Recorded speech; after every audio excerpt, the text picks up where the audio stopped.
Hey guys, Shane the Man here, and today I'm going to cover a bit about the Pewdiepie Wall Street Journal controversy. Now before you click away, this is not going to be just another video complaining about how Pewdiepie did nothing wrong, and the Wall Street Journal was garbage, and just recapping the whole thing. That's been done. What I really want to get into is why.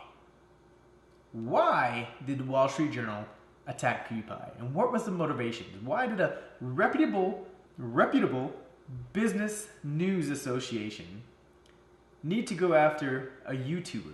And I'm going to answer that for you today. Additionally, I implore you to watch a video by Sargon of Akkad. He's the only other video I've seen that's sort of touched on the topic the way I'm going to. His theories and thought processes are along the same as mine, and I think this video is going to be a really good supplement to his. I found more data, chains of events, and statistical information to support his theory, which is the same theory I have, on why the Wall Street Journal attacked Pewdiepie and the significance behind it. So please stay tuned, watch, and I hope it'll open your eyes to the bullshit that this whole train was of the Wall Street Journal Pewdiepie incident, and why it wasn't about Pewdiepie at all. Why it's about a dying medium fueled by journalists afraid of losing their jobs. Alright guys, so let's get into this. Here's a very brief history. So I'm not going to go into it in depth because I know it's been beat up like a dead horse all over YouTube. So basically, the Wall Street Journal, a mainstream, reputable, or so I thought, news agency, took like about 9 of PewDiePie's videos. They chopped them, they snipped them, they took them out of context. They even manufactured their own propaganda video to put up on YouTube, purely just to paint him as a Nazi and an anti-Semite. And as you can see, this is totally ridiculous. Let's get into the latest scoops.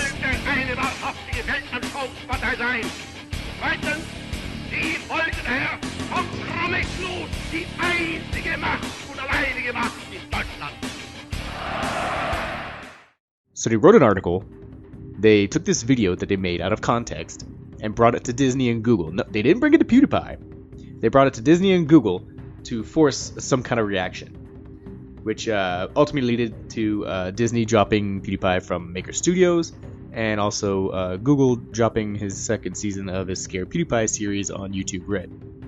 So when I watched all this unravel and unfold, the Wall Street Journal articles, followed by the Disney and Google dropping PewDiePie, and his response videos, and then all the other news agencies jumping on the bandwagon making articles about how horrible PewDiePie is, I couldn't help but ask myself why. So why the Wall Street Journal, and why PewDiePie? The Wall Street Journal, they're a reputable organization. They cover business and finances. And why did the Wall Street Journal and these 3 journalists spend hours and hours and hours watching and scrubbing through PewDiePie's videos just to manufacture this article, bring it to Disney and Google to cause this whole controversy? What was the driving motivation behind this? Because it couldn't have just been PewDiePie. Surely anti-Semitism is a hot topic in the news right now, but why PewDiePie? And why the Wall Street Journal?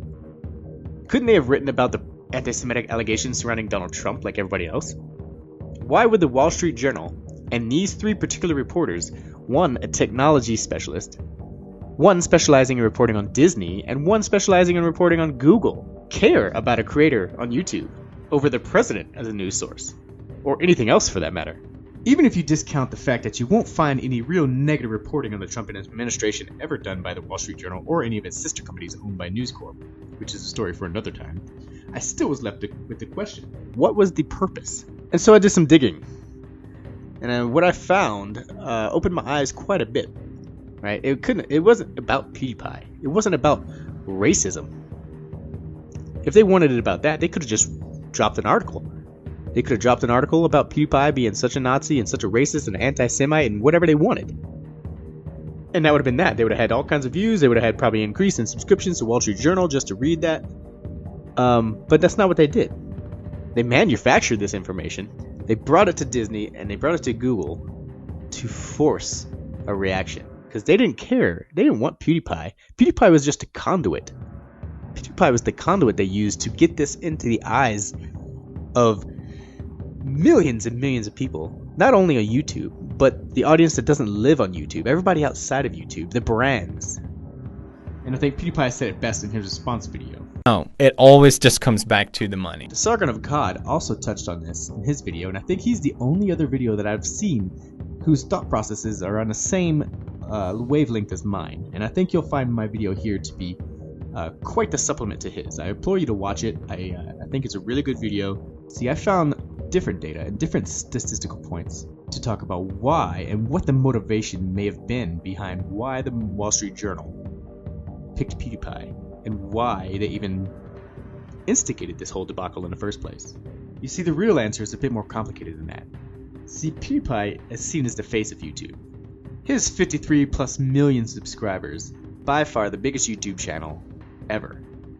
And the media highlighting his income from that, a lot of which is from ad revenue, says a lot about what their real focus is. And this was kind of one of the more telling things that I found, which drove my research further. You see, the attack wasn't about racist remarks or even PewDiePie as a person. It was more about discrediting the legitimacy of online media, specifically YouTube influencers as a whole, all of us, that are stealing the traditional media's ad revenue. The ad revenue has traditionally been their lifeline, and they are losing it. You see, year after year, ad revenue has steadily increased, mostly in digital spending, such as search and social media advertising.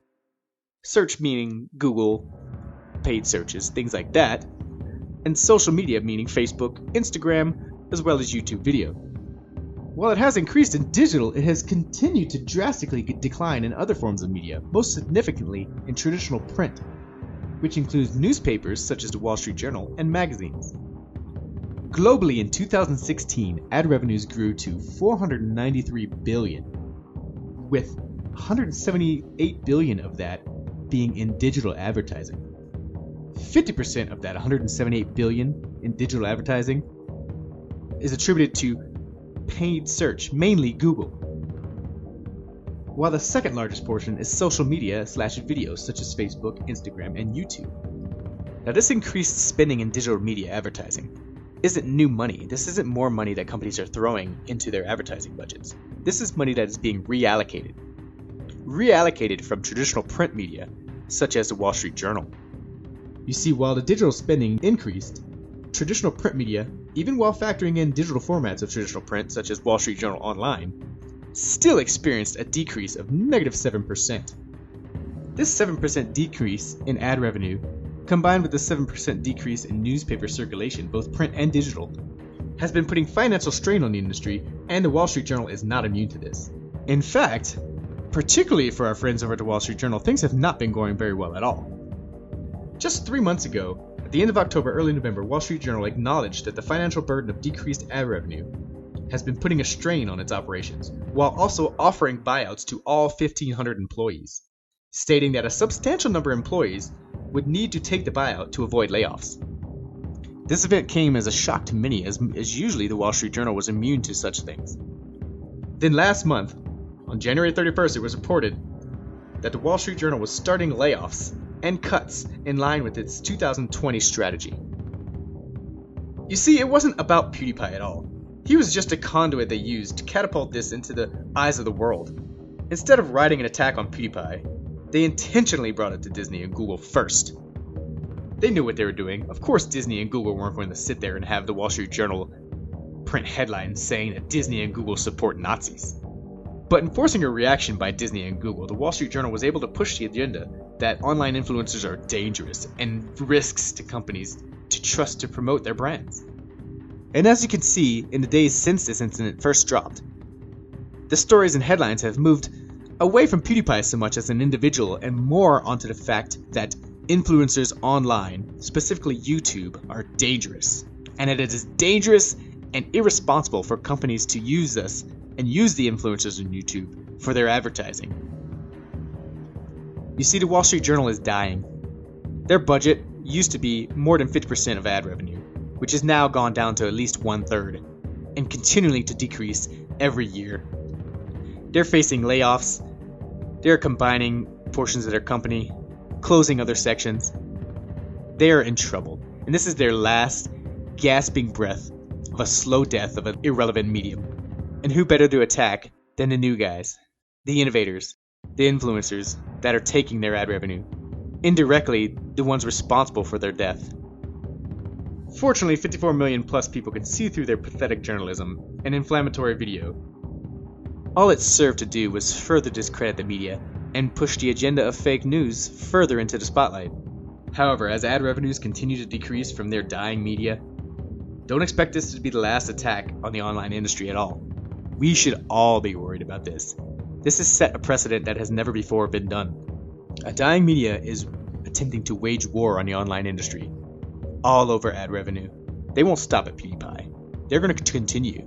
They want brands to fear us. They want brands to be too afraid to trust their online influencers. They want YouTube and Google to be afraid of where they place their ads. Remember, it doesn't take a journalist specializing in Disney, a journalist specializing in Google, and a technology reporter to write an article about a YouTuber. This is about money, this is about ad revenue, and this is about the Wall Street Journal dying. And I feel, unfortunately for them, that all this did was speed up their death. As the whole YouTube community has rallied behind PewDiePie, myself one of them, to expose the Wall Street Journal for what they really are, and what their intention really was behind this malicious hit job attack.